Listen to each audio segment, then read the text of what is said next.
Hey everyone, this is Eugene Driscoll from the Valley Independent Sentinel.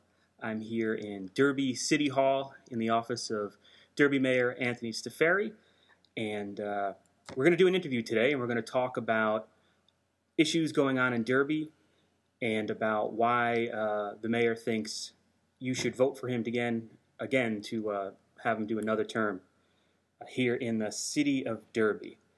And so I thought first, what's interesting here is that we've been around for 2 years, and I don't know if I have a read on you at all, Mayor. You're tough to read, only because in my experience, I've been a reporter for about 12 years now. The politicians or mayors that want to be somewhere else, whether it be governor, are always easy for reporters to deal with because they're always looking for something. And you're more of a. Do you like talking to the press, or is it something that you're? I like talking to people. Okay. I was never a shy person that didn't like to be up front talking. Past 30 years before this, I was in the restaurant industry. I was always welcoming people into my establishment, talking to them about their food, their families, how they're doing, watching their kids grow up. In 30 years, I've seen infants and even actually doing weddings at the restaurant, or even doing funerals. Mm-hmm. We've done everything from smiley times to bad times, And again, you're out in the public. You're talking to people. You got your finger on the heartbeat. And you're more comfortable one-on-one with somebody, let's say the public, than a situation like this where you don't know me as well as you might the regular Derby voter. With my other different experiences from being in the military, almost dying with 20 of my fellow sailors at the time that happened, being in the construction business, that around people all the time. I was a city electrician in the mid-'70s for, I believe it was like 3 years, I believe. And I was always out and about. I'm always talking to people either on one way or a group of people. I'm one that's not a shy person. And I asked that because just before we hit record, you were talking about going door to door. Is this type of campaigning your favorite thing to do? It is my favorite thing to do. Because you're going door to door and you're talking to people. I'm talking to people, and it's more tiring and it's more work than if I was to debate an opponent, whatever it was. I debated Mayor Garofalo. I debated Orazzetti. And you brought this up, and I didn't. Yeah. It was going to be one of my questions. And I beat them soundly. It's because knowing the facts, and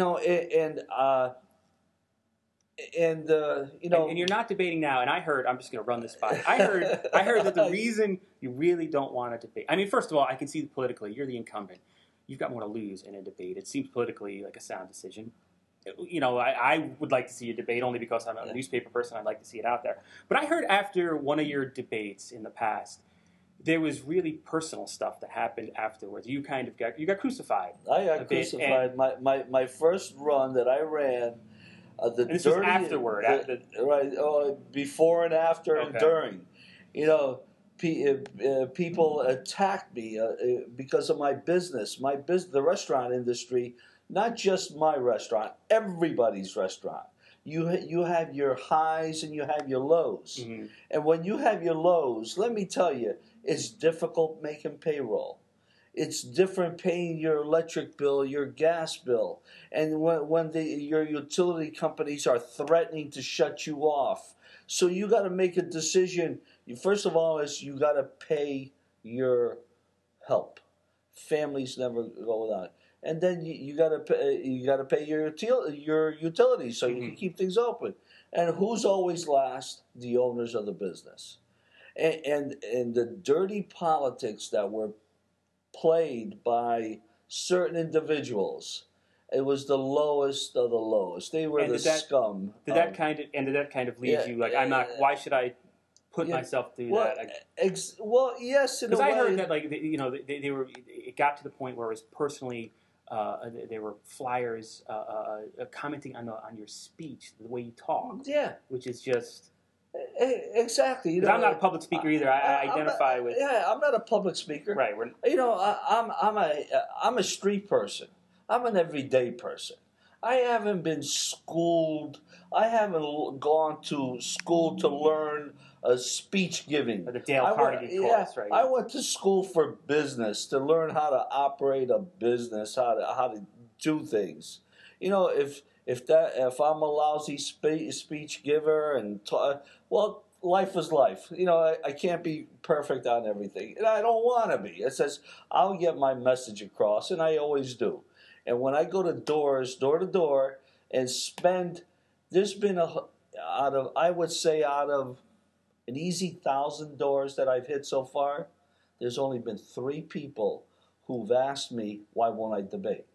And then I proceed by telling them, says, I'm here right in front of you. Ask whatever questions you want. I will tell you, and I will spend as much time as I have to be at your door, and I do.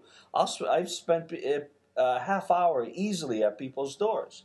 And why? It's because they have good questions, and I will give them good answers. I won't lie to them. The past 6 years, I haven't lied to any of my constituents, any of my citizens, and anybody. You know. Okay. I'm going to cut you off. You know, so go ahead with that final thought, and then I'll cut you off and get to another question. It's just getting the message to the people, and you know what? And after I talk to them on all their issues, and they understand in a debate, they would never be able to ask all the questions that there's only, you ask 3 or 4 or 5 questions, and then that's it. And everybody, you look at these professional debates, as I call them, whether for president or governor or whatever. There's no real information. There's so much information to give you, and a lot of that information is traveling around in a circle, and you never even got an answer.